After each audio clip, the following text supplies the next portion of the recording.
Hello everyone, welcome back to my channel learn with Rashmi. आज की इस वीडियो में हम चैप्टर 7 रूरल डेवलपमेंट इसका पार्ट 2 डिस्कस करेंगे। इससे पहले वाले वीडियो में हमने फर्स्ट पार्ट इसका कंप्लीट कर लिया था। आपसे रिक्वेस्ट है आप वो पार्ट एक बार ज़रूर देखिए। सेम टाइम मैं दूसरी आपसे रिक्वेस्ट कर रही हूँ कि प्लीज़ आप ना वीडियो को कंप्लीट देखना, क्योंकि कुछ टर्म्स ऐसी होती है जो हम लास्ट में डिस्कस करते हैं, तो कुछ टर्म्स आपको लास्ट में मिलेंगी। तो अगर आप वीडियो को स्किप करते हैं या वीडियो को बीच बीच में से देखते हैं तो आपको वो टर्म्स कंफ्यूज करेंगी और आपको समझ में नहीं आएगा। तो इसीलिए आपसे रिक्वेस्ट है कि जब भी आप वीडियो देखें तो उसे प्लीज़ कंप्लीट देखें, और वीडियो अच्छी लगे तो कमेंट ज़रूर करिएगा। तो चलिए आपका टाइम वेस्ट किए बिना मैं वीडियो को शुरू करती हूँ। आज का हमारा टॉपिक है एग्रीकल्चरल या एग्रीकल्चर मार्केटिंग। ये हम चैलेंजेस पढ़ रहे थे, lingering challenges of rural development, तो उसका पार्ट बी है एग्रीकल्चर मार्केटिंग या एग्रीकल्चरल मार्केटिंग आप बोल सकते हैं। होता क्या है इसके बारे में देख लीजिए। एग्रीकल्चर मतलब खेती बाड़ी और मार्केटिंग मतलब उसका मार्केट। ठीक है, तो अब इसमें आता क्या है। It is a process that includes assembling, storage, processing, transportation, packaging, grading. मतलब इसमें सारी एक्टिविटीज असेंबल करना मतलब सबको एक साथ इकट्ठा करना। अब कौन सी एक्टिविटीज आती है इसमें। स्टोरेज कि आप स्टोर कहाँ करेंगे, प्रोसेसिंग जो प्रोसेस है आपका, ट्रांसपोर्टेशन मार्केट तक कैसे आप लेकर जाएंगे, पैकेजिंग कैसे करेंगे, ग्रेडिंग कैसे होगी। तो इन सारी एक्टिविटीज को जब हम असेंबल कर दें, मिला दें एक साथ, तो इसे बोलते हैं हम एग्रीकल्चरल मार्केटिंग, एग्रीकल्चर मार्केट। ठीक है, इसमें क्या आता है। It includes all those activities which help him मतलब farmer, which help farmer getting best price for his produce. मतलब इसमें वो सारी एक्टिविटीज इंक्लूड होती हैं जो किसी भी फार्मर को हेल्प करती हैं कि उसे उसके प्रोडक्शन का बेस्ट प्राइस मिले। ठीक है, तो ये हो गया हमारा एग्रीकल्चर मार्केट। अब हम बात करेंगे प्रॉब्लम्स फेस्ड बाय फार्मर्स या फिर डीमेरिट्स ऑफ एग्रीकल्चर मार्केटिंग। इसमें प्रॉब्लम्स क्या हैं एग्रीकल्चर मार्केट में, या फार्मर्स को कौन कौन सी प्रॉब्लम्स फेस करनी पड़ती हैं। First, market was almost under control of money lender and trader. अगर हम इंडिपेंडेंस के जस्ट बाद की बात करें तो हमारा मार्केट पूरी तरीके से अंडर कंट्रोल था मनी लेंडर्स या ट्रेडर्स के, मतलब जमींदार हो गए या व्यापारी हो गए, इनके अंडर कंट्रोल में था मार्केट। तो यही डिसाइड करते थे कि क्या प्राइस होगा, कितना सामान खरीदा जाएगा या बेचा जाएगा, कितने पैसे में खरीदा जाएगा, तो वो सब यही डिसाइड करते थे। तो सबसे बड़ी प्रॉब्लम तो यही थी कि मार्केट जो था हमारा किसके कंट्रोल में था, मनी लेंडर या फिर ट्रेडर्स के कंट्रोल में था। Second problem, farmers were oblige to sell their crops to them only. Them का मतलब यहाँ मनी लेंडर और ट्रेडर्स से है। देखिए पहले क्या था कि फार्मर्स, हमारे यहाँ के जो किसान हैं, उनके पास इतने पैसे नहीं होते थे कि वो पहले से ही सारी चीज़ें खरीद सकें, जैसे बीज खरीद के ले आए या इरिगेशन फैसिलिटी वो कर सकें, या फिर पेस्टिसाइड्स हैं वो सब खरीदें। तो वो क्या करते थे, मनी लेंडर से एक एडवांस लेते थे, एडवांस पैसे ले लिए और उससे अपनी फसल ग्रो की। ठीक है, फसल में वो पैसे लगाए खेती बाड़ी की। लेकिन इसके बाद क्या होता था, फार्मर्स को ना प्रेशर डाला जाता था, फार्मर्स के साथ एक कॉन्ट्रैक्ट साइन कर लिया जाता था कि जो भी फसल होगी वो सीधे उन्हीं जमींदार को बेचेंगे, किसी और को नहीं बेचेंगे, या उन्हें व्यापारियों को वो अपनी फसल बेचेंगे, कहीं और नहीं बेच सकते। तो एक ये भी प्रॉब्लम थी कि फार्मर्स को बिल्कुल एक तरीके से ऑब्लिग कर दिया गया था कि उन्हें अपनी फसल सारी उन्हीं को बेचनी है। थर्ड प्रॉब्लम की बात करें तो lack of storage facilities. Farmers के पास स्टोरेज फैसिलिटी नहीं थी, मतलब अगर उनकी फसल हो गई है तो उसे रखेंगे कहाँ वो, है ना, कितने टाइम के लिए उसे अपने पास रखेंगे।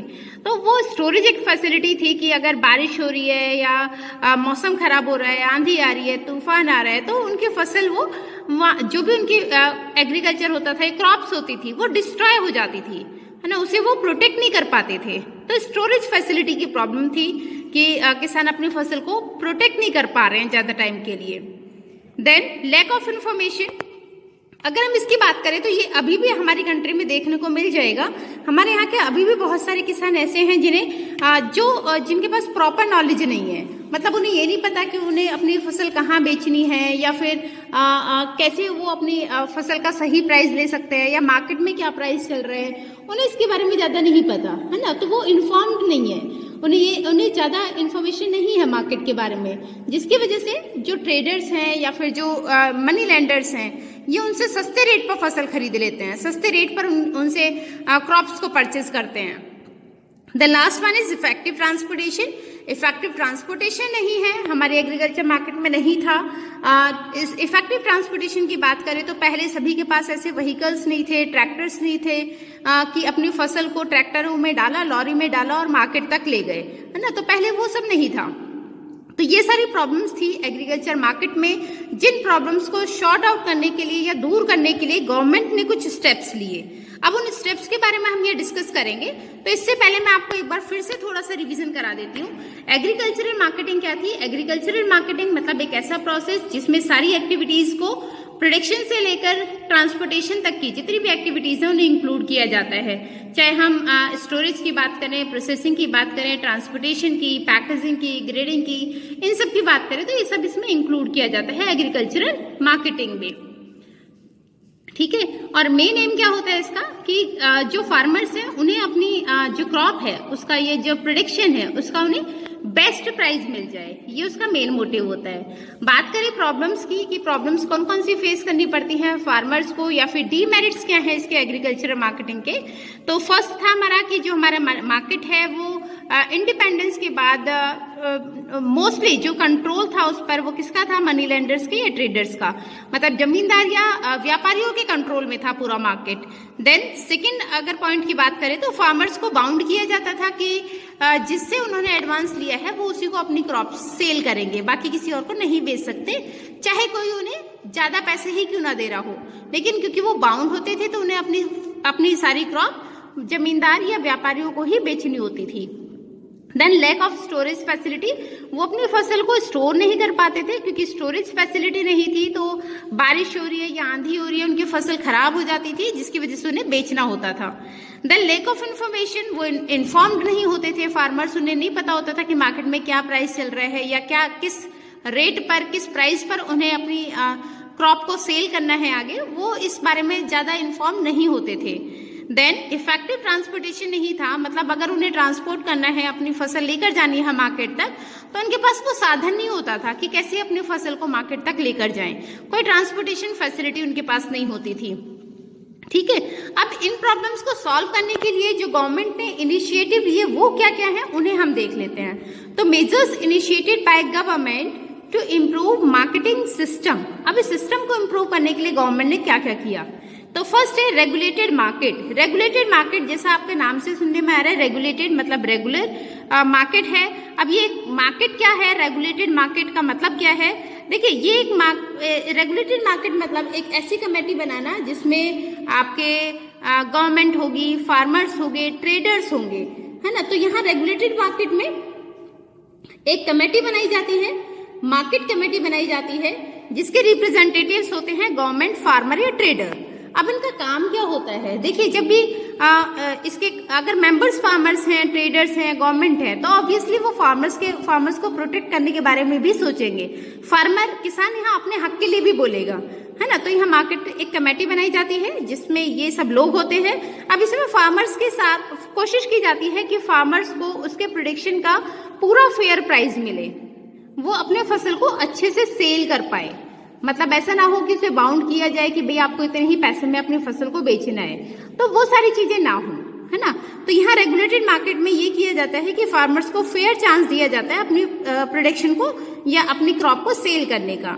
देन ऑल्सो स्टोरेज फैसिलिटी भी प्रोवाइड की जाती है। स्टोरेज फैसिलिटी प्रोवाइड की जाती है तो यहाँ पर किसानों का एक ये फायदा हो जाता है कि किसान अब अपनी फसल को स्टोर कर सकते हैं, और जब फ्यूचर में उसका कोई अच्छा दाम मिलेगा, मतलब प्राइस बढ़ेंगे या फिर अच्छे पैसे मिलेंगे उसे उस फसल के, तो उस टाइम वो बेच सकता है। अभी हमने प्रॉब्लम्स में देखा कि यहाँ पर ऐसा उनके पास कोई स्टोरेज फैसिलिटी नहीं होती थी कि वो फ्यूचर के लिए अपना प्रोडक्शन को सेव करके रख सकें और फ्यूचर में सेल कर पाएं।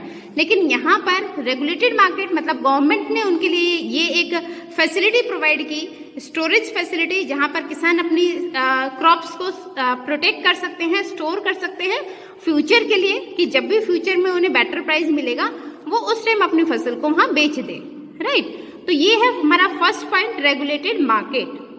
नेक्स्ट हमारा cooperative agricultural marketing society. Cooperative मतलब एक दूसरे की कोऑपरेट करें, एक दूसरे का साथ दें, ठीक है। एग्रीकल्चर मतलब अभी भी हम एग्रीकल्चर की बात कर रहे हैं। मार्केटिंग सोसाइटी मतलब ऐसी सोसाइटीज बनाई गई या ऐसे ऑर्गेनाइजेशंस बनाए गए जो एक दूसरे की हेल्प करें। अब किस सेंस में हेल्प करें, क्यों हेल्प करें, तो वो हम देख लेते हैं। इसका मतलब क्या होता है कोऑपरेटिव एग्रीकल्चर मार्केटिंग सोसाइटी, मतलब formation of cooperative agricultural marketing society. एक ऐसी सोसाइटी या ऐसा ग्रुप बनाना है, एक ऐसी ऑर्गेनाइजेशन बनानी है जहां पर लोग एक दूसरे की हेल्प करें, फार्मर्स एक दूसरे की हेल्प करें। इसके मेंबर्स कौन होते हैं, फार्मर्स ही होते हैं। तो पहले क्या है, देखिए अगर सपोज मैं यहाँ पर एक अकेली किसान हूँ, है ना, मैं यहाँ पर अपना सामान बेच रही हूँ, तो मेरे पास कितना होगा, 100 टन, 1000 टन, इतना हो सकता है। उससे अगर मैं सेल करूंगी तो जो भी मुझे प्राइस मिलेगा वो उसके अकॉर्डिंग मिलेगा, है ना। लेकिन अगर हम सारे एक साथ हो जाए, सपोज मार्केट में 10 फार्मर थे, वो 10 एक साथ लोग एक साथ आ गए फार्मर, और उन्होंने ना सिलेक्ट कर लिया, डिसाइड कर लिया कि हम अपनी क्रॉप को से 20 रुपीज, 20 रुपए, 10 रुपए, इससे कम पर नहीं बेचेंगे। तो यहाँ पर क्या है, उनका एक ऑर्गेनाइजेशन बन गया है जो किसी भी फसल को 20 रुपए से कम में नहीं बेच रहा है। और जब तक आप अलग अलग थे, वो हो सकता है आपको 10 रुपए में भी बेच रहे हो, आप कुछ लोग 15 रुपए में उसे बेच रहे हो, कुछ लोग 20 रुपए में उसे बेच रहे हो, है ना। लेकिन जब वो ग्रुप बन गया तो सबने आपस में डिसाइड किया कि 20 रुपीज से कम में कोई भी क्रॉप को सेल नहीं करेगा। तो यहाँ से फायदा क्या हुआ कि जब ऑर्गेनाइजेशंस बन गए तो वो बार्गेनिंग कर सकते थे, मतलब अपने दाम, अपने जो सेल हो रही है उसको, सेल प्राइस को बढ़ा सकते हैं, या रिजिड हो सकते हैं कि भाई हमें 20 रुपए से कम में नहीं बेचना, आप मत खरीदो, आपको नहीं खरीदना तो, लेकिन खरीदोगे तो इतना पैसे देने पड़ेंगे। तो यहाँ से क्या हुआ, कोऑपरेटिव सोसाइटी से क्या फायदा होता है कि उससे जहां अब यहाँ इंडिविजुअल पर्सन कोई लॉस में जा रहा है, कोई प्रॉफिट में जा रहा है, वहां इससे क्या फायदा हुआ कोऑपरेटिव सोसाइटी से कि सभी का फायदा हुआ, सारे किसान को प्रॉफिट होने लगा, है ना। तो इससे सभी किसानों को प्रॉफिट हो जाता है अगर वो कोऑपरेटिव सोसाइटीज बनाते हैं तो कोऑपरेटिव सोसाइटी में क्या होता है कि एक दूसरे की हेल्प करना। और ये कोऑपरेटिव सोसाइटी कौन बना रहा है, हम किसके बारे में पढ़ रहे हैं, कंज्यूमर्स के बारे में। कंज्यूमर्स यहाँ कौन है, कंज्यूमर नहीं, फार्मर्स के बारे में। तो यहाँ फार्मर्स के बारे में हम पढ़ रहे हैं। ये कोऑपरेटिव सोसाइटी बेटा अलग अलग होती है, प्रोड्यूसर्स की अलग होती है, फार्मर्स की अलग होती है, कंज्यूमर्स की अलग होती है, ठीक है। तो अभी फिलहाल हम यहाँ फार्मर्स के बारे में पढ़ रहे हैं कि कोऑपरेटिव सोसाइटीज हैं फार्मर्स की, जो डिसाइड करेंगे कि कितने रेट पर उन्हें अपनी फसल को आगे सेल करना है, जिससे सभी फार्मर्स का यहाँ सभी के वेलफेयर के बारे में सोचा जाता है, सभी को बेनिफिट हो, ठीक है। तो यहाँ पर getting better price of their produce through collective sale. अब क्योंकि कलेक्टिव सेल हो रही है, पहले एक बंदा अलग अलग अमाउंट में सेल कर रहा है, अलग अलग अमाउंट प्लस अलग अलग प्राइस में सेल कर रहा है। अब क्या हुआ, सारे बंदे एक साथ आ गए, 10 के 10 किसान एक साथ आ गया, वो बोल रहे हैं कि 20 रुपए में बेच रहे हैं हमें सारी फसल, बताओ खरीदनी है तो यहाँ से क्या हुआ, कलेक्टिव सेल जब उन्होंने करनी शुरू हुई तो उससे उन्हें बेनिफिट मिलने लगा, बेटर प्राइस मिलने लगी, ठीक है। तो ये कोऑपरेटिव एजेंसी शुरू की जिससे किसानों को ज्यादा से ज्यादा फायदा हो। नेक्स्ट अगर हम पॉलिसीज की बात करें कि गवर्नमेंट ने और कौन कौन सी पॉलिसी शुरू की हैं, तो यहाँ पॉलिसीज में हमारे 3 कंपोनेंट्स हैं। फर्स्ट है मिनिमम सपोर्ट प्राइस। ये सारी चीजें आप ऑलरेडी पढ़ चुके हैं, मेरी बाकी वीडियोस में आपको ये टॉपिक्स मिल जाएंगे, लेकिन चलिए फिर से मैं बता देती हूँ। Minimum support price, then second है maintenance of buffer stock of wheat and rice by food corporation of India, तो फूड बफर स्टॉक्स बनाए गए। Then PDS public distribution system, ये शुरू किया गया, ठीक है। अब इन तीनों के बारे में हम थोड़ा सा डिटेल देख लेते हैं। शुरू करते हैं एमएसपी से, मिनिमम सपोर्ट प्राइस। मिनिमम मतलब कम से कम, सपोर्ट प्राइस एक ऐसा प्राइस जिससे कम आप किसी भी किसान से कोई फसल नहीं खरीद सकते। तो ये गवर्नमेंट डिसाइड कर देती है, सपोज मार्केट में जो व्हीट का प्राइस है वो 10 रुपए चल रहा है, या सरकार को लगता है कि 8 रुपए चल रहा है, ठीक है। तो सरकार एक रेट डिसाइड कर देगी, गवर्नमेंट एक रेट डिसाइड कर देती है कि 10 रुपीज या 8 रुपीज, सपोज 10 रुपीज सरकार ने डिसाइड कर दिए, तो कोई भी प्रोड्यूसर किसी भी किसान से 10 रुपए से कम में वो व्हीट नहीं खरीद सकता। ये एक रूल बन जाता है, मतलब अब आप एक्सप्लॉइट नहीं कर सकते किसान को। अब आप ये नहीं बोल सकते कि मुझे तो 8 रुपए में ही चाहिए, 8 रुपए में देना है तो दे, मुझे तो 7 रुपए में चाहिए तो 7 रुपए में बेचना पड़ेगा, है ना, या मुझे तो 5 रुपए का जमींदार ने बोल दिया कि मैं तो 5 रुपए में खरीदूंगा, 5 रुपए में बेचना पड़ेगा, है ना, तो ये नहीं होगा। तो मिनिमम सपोर्ट प्राइस मतलब गवर्नमेंट एक मिनिमम प्राइस फिक्स कर देती है किसी भी क्रॉप के लिए कि आप इस प्राइस से कम में इस पर्टिकुलर क्रॉप को नहीं खरीद सकते किसी भी किसान से, ठीक है। तो मिनिमम सपोर्ट प्राइस, इसका क्या बेनिफिट होता है, किसानों की कैसे प्रोटेक्ट हम करते हैं किसानों को, तो assurance to farmer that their produce would be purchase by government at specified price. अब जमींदार उससे बोल रहा है कि भाई मुझे 10 रुपए में नहीं खरीद रहा, मुझे तो 5 रुपए में खरीदना है, बेचना है तो बेच। तो अब किसान के पास ऑप्शन है, किसान उससे बोल सकता है कि नहीं मैं तो 10 रुपए में ही बेचूंगा, मुझे 5 रुपए में नहीं बेचना, आपको नहीं खरीद रहा तो मत खरीदो, मैं सरकार को बेच दूंगा। तो यहाँ क्या है, किसानों के पास एक ऑप्शन आ गया कि अगर उससे कोई भी उसकी फसल को 10 रुपए से कम में खरीदता है तो उसके पास ये ऑप्शन है कि वो उसे ना बेचे।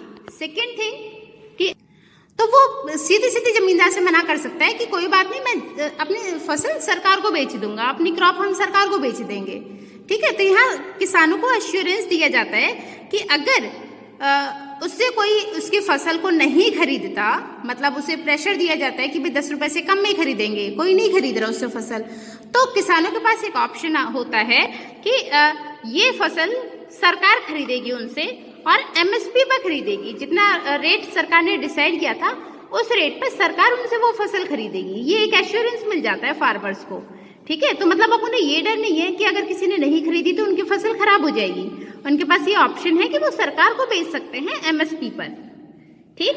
Second, farmer are free to sell their produce at a price higher than MSP.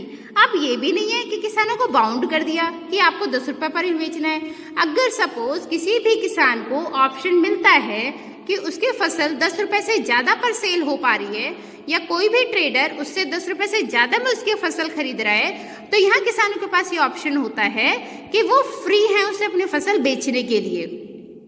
अगर 10 रुपए से ज्यादा पर कोई उसकी फसल खरीदता है तो वो उसे आराम से बेच सकते हैं। ऐसा नहीं होगा कि 10 रुपए से ज्यादा पर खरीद नहीं वो किसी को बेच सकता, उसे गवर्नमेंट को बेचनी पड़ेगी, नहीं। देखो वो अगर 10 रुपए से ज्यादा उसे प्राइस मिल रहा है, फॉर एग्जाम्पल 10 रुपए से ज्यादा उसे कहीं प्राइस मिल रहा है तो उसे आराम से अपनी फसल को बेच सकता है। बट अगर 10 रुपए नहीं मिल पा रहे तो उसके पास ये ऑप्शन है कि वो अपनी फसल किसको बेच दे, गवर्नमेंट को, एमएसपी पर, ठीक है। तो ये होता है हमारा एमएसपी। सेकेंड बात करते हैं बफर स्टॉक की। बफर स्टॉक क्या होता है, अब देखिए यहाँ सरकार ने इससे फसल खरीद ली, सपोज इसकी फसल नहीं सेल हो पाई थी 10 रुपए से ज्यादा प्राइस पर, तो इसने गवर्नमेंट को बेच दी। अब गवर्नमेंट ने जो फसल खरीदी है उसका गवर्नमेंट यूज करती है, ठीक। तो यहाँ गवर्नमेंट यूज करती है, these stocks are use for PDS, PDS के लिए यूज करती है, पब्लिक डिस्ट्रीब्यूशन सिस्टम, जिसको हम कोटा सिस्टम भी बोलते हैं। आपने देखा होगा आपके आसपास या आपके गांव में या फिर जहां आप रहते हैं वहां आसपास आपने सुना होगा कि राशन कार्ड, राशनिंग जो होती है ना, इसमें क्या होता है कि मार्केट रेट से सस्ते रेट पर चीजें अवेलेबल कराई जाती हैं पुअर सेक्शंस के लिए। जो लोग गरीब हैं वो यहाँ से सामान खरीद सकते हैं और ये सामान सस्ता होता है अगर हम कंपेयर करें मार्केट रेट से, तो मार्केट रेट से कम रेट पर ये प्रोवाइड किया जाता है। वैसे ये स्पेशली पुअर सेक्शंस के लिए ही होता है ताकि सभी को सामान अवेलेबल हो सके, सभी की नीड्स पूरी हो सके। तो these stocks are use for PDS besides meeting urgent needs during periods of low output and scarcity. तो ये पीडीएस के लिए यूज किया जाता है। और सेकेंड कहाँ पर यूज होता है, कभी कभी ऐसा होता है ना कि सूखा कहीं पर ड्रॉट हो गया है, सूखा आ गया है, सूखा पड़ गया है या फिर बाढ़ आ गई है, तो ऐसे टाइम पर भी गवर्नमेंट इस बफर स्टॉक का यूज करती है, ठीक है। तो ये हो गया बफर स्टॉक, जहां पर चीजें सस्ते रेट पर प्रोवाइड की जाती हैं in comparison of market price. Third है हमारा PDS. PDS means public distribution system. तो यहाँ पर क्या किया जाता है, डिस्ट्रीब्यूट किया जाता है फूड ग्रेन्स को, जिसमें मोस्टली आपकी शुगर या केरोसिन ऑयल, व्हीट, राइस, ये सारी चीजें होती हैं, है ना। तो एक फेयर प्राइस शॉप मतलब फेयर प्राइस पर प्रोवाइड किया जाता है वीकर सेक्शन को। वीकर सेक्शन मतलब पुअर सेक्शन को, जो हमारे यहाँ पर जितने भी गरीब लोग हैं उनको ये प्रोवाइड किया जाता है सस्ते रेट पर in comparison of market price.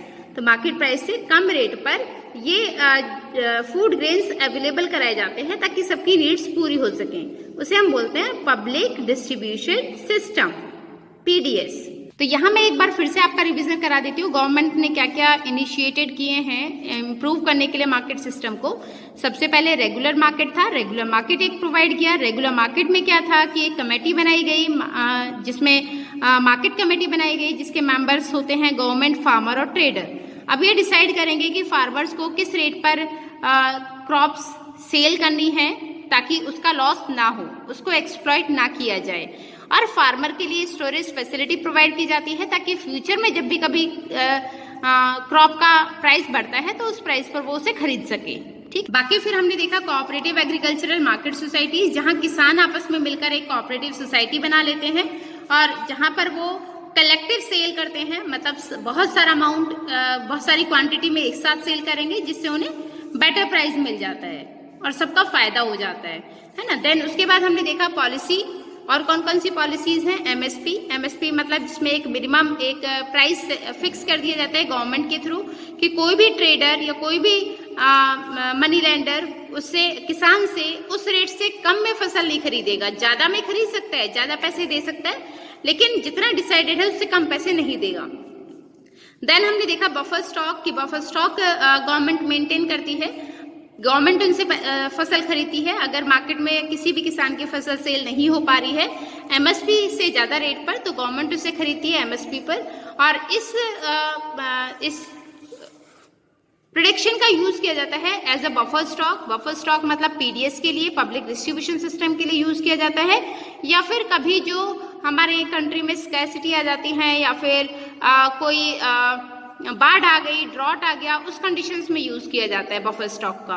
Then हमने लास्ट में देखा था PDS, PDS public distribution system, जहां पर फूड ग्रेन प्रोवाइड किए जाते हैं पुअर सेक्शंस को, जिसमें शुगर, केरोसिन ऑयल, चावल, दाल, गेहूं, ये मोस्टली ये सारी चीजें होती हैं और ये मार्केट रेट से कम रेट पर प्रोवाइड किया जाता है। ठीक है, लास्ट हमारा टॉपिक है डिस्ट्रेस सेल, जो आपको बुक में मिलेगा कहीं ना कहीं। ये तो इसको देख लेते हैं, ये है क्या distress sale. Distress sale where farmers are compelled to sell their produce immediately after the harvest, no matter how low the market price is. तो डिस्ट्रेस सेल मतलब ऐसी कंडीशन या ऐसी सिचुएशन जहां फार्मर्स को हार्वेस्ट के मतलब कटाई के जस्ट बाद अपनी फसल को बेचना होता है। ठीक है, तो ऐसा क्यों है कि क्यों उन्हें जस्ट हार्वेस्ट के बाद अपनी फसल को बेचना होगा, क्यों ऐसा किया जाता है कि प्राइस कुछ भी हो लेकिन फार्मर्स को वो फसल बेचनी ही बेचनी है।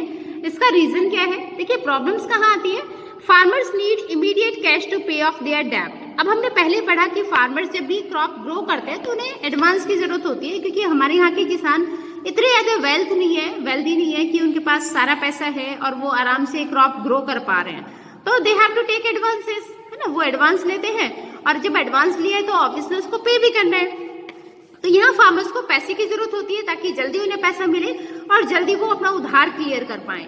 सेकेंड रीजन क्या है कि जो स्टोरेज फैसिलिटी गवर्नमेंट देती है, या जो अगर वो स्टोरेज करने के बारे में सोचते हैं तो उसका प्राइस बहुत ज्यादा हाई हो जाता है। मतलब जब तक के लिए आप स्टोर करेंगे अपनी क्रॉप को फ्यूचर के लिए, कि फ्यूचर में आप रख रहे हैं स्टोर करके कि फ्यूचर में जब प्राइस बढ़ेगा तब आप उसे सेल करेंगे, तो उसमें क्या है कि एक तो ये प्रिडिक्ट करना बहुत मुश्किल होता है ना। हमें नहीं पता कि कब उसका प्राइस बढ़ेगा, तो तब तक के लिए अगर फार्मर स्टोर करने के बारे में सोचता भी है तो उसकी कॉस्ट बहुत ज्यादा हाई हो जाती है। तो यहाँ पर क्या हुआ, कहीं ना कहीं फार्मर को अपनी जो क्रॉप है जस्ट हार्वेस्ट के बाद वो सेल करनी होती है। इसी कंडीशन को या इसी सिचुएशन को हम बोलते हैं डिस्ट्रेस सेल। ठीक है, तो डिस्ट्रेस सेल आई होप आपको समझ में आ गया होगा कि क्या होता है। जब फार्मर्स को अपनी क्रॉप को सेल करना होता है, अपने प्रोडक्शन को सेल करना होता है immediately after the harvesting time, तो जब कट जाएगी उसके जस्ट बाद उन्हें वो सेल करना होता है। ये मैटर नहीं होता कि प्राइस ज्यादा है मार्केट में या कम, क्योंकि एक तो उन्हें अपना डेब्ट पे करना होता है, second thing cost, storage cost बहुत हाई हो जाती है, तो इसलिए कोई भी किसान अपनी फसल को स्टोर करके नहीं रखता। ठीक है, तो ये था हमारा आज का टॉपिक। आई होप आपको चीजें क्लियर हुई होंगी, टॉपिक क्लियर हुआ होगा। अगर आपको कहीं भी कोई डाउट रह जाता है तो आप कमेंट बॉक्स में पूछ सकते हैं, मैं आपका आंसर ज़रूर दूंगी। सेम टाइम मेरी आपसे रिक्वेस्ट है कि हम लोग इतनी मेहनत कर रहे हैं तो थोड़ी सी मेहनत आपकी भी बनती है। एक लाइक का बटन और शेयर का बटन ज़रूर प्रेस कर दिया करें। चैनल पर नए हैं तो चैनल को सब्सक्राइब करना ना भूलें। ऐसी वीडियो और आपके टॉपिक से रिलेटेड यहाँ मिल जाएंगी आपको सारी वीडियोस, तो आप बाकी वीडियोस भी देख सकते हैं। मिलेंगे नेक्स्ट टॉपिक के साथ नेक्स्ट वीडियो में। जय हिंद, जय भारत।